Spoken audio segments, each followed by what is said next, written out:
I'm Darius McDermott from Chelsea Financial Services. Today I'm with Lucy Isles, co-manager of the Baillie Gifford High Yield Bond Fund. Lucy, hi. Hi there. You like to invest in resilient businesses throughout a cycle, but we are quite late cycle. What sort of companies are of interest to you at the moment? So there's no one type of business that we look to invest in when we're searching for resilience. We look to build a genuinely diverse portfolio across all sectors within the market. Having said that, we do have some exposure to non-cyclical names, such as utilities or telecommunications, but we don't shy away from the more cyclical sectors. An example of that would be our exposure to auto names. So we have around 6% of the portfolio invested in auto names, most of which are auto supplier companies, which have some idiosyncratic elements which we believe will make them resilient through the cycle. So, for example, the industry as a whole is facing broad pressures. So from, as you said, towards the end of the demand cycle, it has diesel vehicles in particular are facing headwinds. You have kind of existential threats to the industry in that electric vehicles and autonomous vehicles are taking a larger share or projected to very much in the future. As well, you have tariffs across the board that are affecting everyone in the industry, as well as Brexit pressures. But our holdings are in companies that are providing fundamental elements within a car that are used in combustion engines and electric vehicles alike. We also invest in highly engineered parts that are crucial to the overall nature of that car working, but very small in terms of the cost of the vehicle. And in addition, and perhaps most importantly of all of our holdings have very healthy balance sheets, so low leverage and ability to withstand various economic environments. And I think that is where our bottom-up approach can really shine, in that we are able to identify those businesses that are the outliers in what is a cyclical industry and take advantage of valuation opportunities. So, post the referendum, currency's been very volatile, but it's also been volatile more recently. How does currency play a part in your portfolio construction or your process? So you're absolutely correct.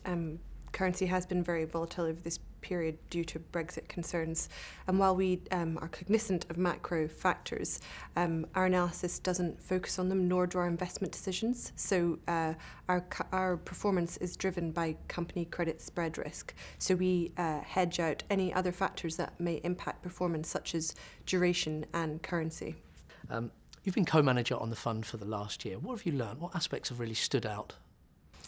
Well, I think something that I have noticed is quite markedly different this year relative to the previous 6 years while I've been an analyst is the irrationality and the jitteriness of the market, particularly towards the end of last year. Bonds would drop in terms of price in almost like in a vacuum on the slightest bit of bad news that came out about that company, regardless of the underlying resilience of the issuing company. And in many cases, that drop may have been warranted, and we've seen huge pockets of instability within the high-yield market to date. Many of the Italian issuers, particularly in the construction space, UK retailers facing structural pressures. Thankfully, we have been less exposed to those types of areas than others. One area that we have been exposed to is Intralot, which we had a below average position size in.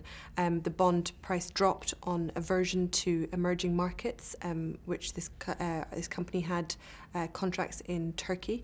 However, we believe that the fundamental resilience of that company was far stronger than the actual price suggested, and that's where our bottom-up long-term approach can really shine if we're able to apply patience and keep faith in our initial assumptions of that issuer's resilience.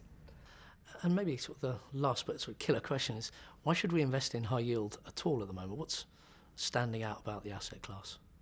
So I think there's perhaps a perception that is a bit misplaced about high yield, in that it can be lacking in quality. It is very high risk and it doesn't give you very much compensation.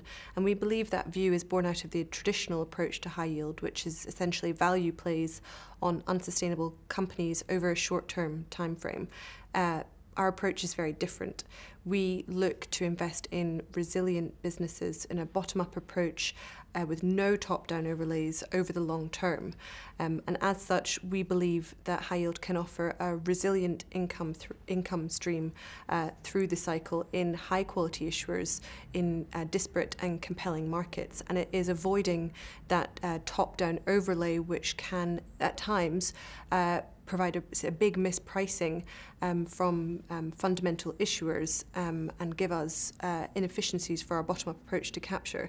So if you have an approach that focuses on spotting resilience and also have a very strong risk control in maintaining your holdings, we believe high yield can offer value for clients over the long term. Lucy, thank you very much. Thank you. For more information on the Baillie Gifford High Yield Bond Fund, please visit chelseafs.co.uk.